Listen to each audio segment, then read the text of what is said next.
இந்த காய்களையும் பழங்களையும் பாருங்கள் எவ்வளோ ஒரு அழகாக இருக்குன்னு. கடவுள் கொடுத்த ஒரு இயற்கையான ஒரு உணவு தாங்க. ரொம்ப அற்புதமாக இருக்குது. நம்ம பண்ருட்டி ஆசீர்வாத் மீன் கடை சார்பாக நம்ம மீன்கள் எடுக்க பரங்கிப்பேட்டை போயிருந்தோம். அங்கே ஒரு அழகான ஒரு சந்தை இருக்குங்க, வியாழக்கிழமை. அந்த சந்தையில் தான் நம்ம இந்த பொருட்கள்லாம் வாங்கினோம். ரொம்ப இயற்கையான ஒரு பொருட்கள். இதை பற்றின தன்மைகளை நான் சொல்கிறேன், எனக்கு தெரிஞ்ச தன்மைகள். இந்த சொரக்காங்க, இந்த சொரக்காய் எவ்வளோ அழகாக இருக்குது பாருங்கள். புடலங்காய், இது ரெண்டுமே கூட்டு செய்யலாம், பொரியல் செய்யலாம். இந்த சொரக்காய் நீங்கள் தொடர்ச்சியாக நீங்கள் சாப்பிட உங்களுக்கு யாருக்கெல்லாம் வெயிட் அதிகமாக இருக்கிறீங்களோ அவங்களோட வெயிட் எடை குறைக்கிறது தான் சொரக்காயோட ஒரு ஸ்பெஷலு, அதோட தன்மை.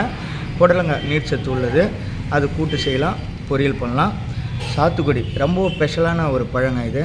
யாருக்கெல்லாம் வயிறு பகுதியில் யாருக்கெல்லாம் பிரச்சனை இருக்கோ அவங்க கட்டாயம் வந்துட்டு இந்த சாத்துக்குடி சாப்பிடுங்க. இது வந்து செரிமானத்தை கொடுக்குற ஒரு உணவு. இது செரிமானம் ஆகாதவங்க இந்த சாத்துக்குடி பழத்தை ஜூஸ் போட்டு சாப்பிடுங்க, உங்களுக்கு செரிமானம் ஆகும்.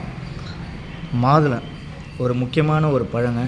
இந்த பழம் வந்துட்டு யாருக்கெல்லாம் பிளட்டு லாஸ் ஆகிருக்கோ அவங்களாம் வந்துட்டு இதை வெறுமையாவோ இல்லை ஜூஸ் போட்டு சாப்பிடுங்க.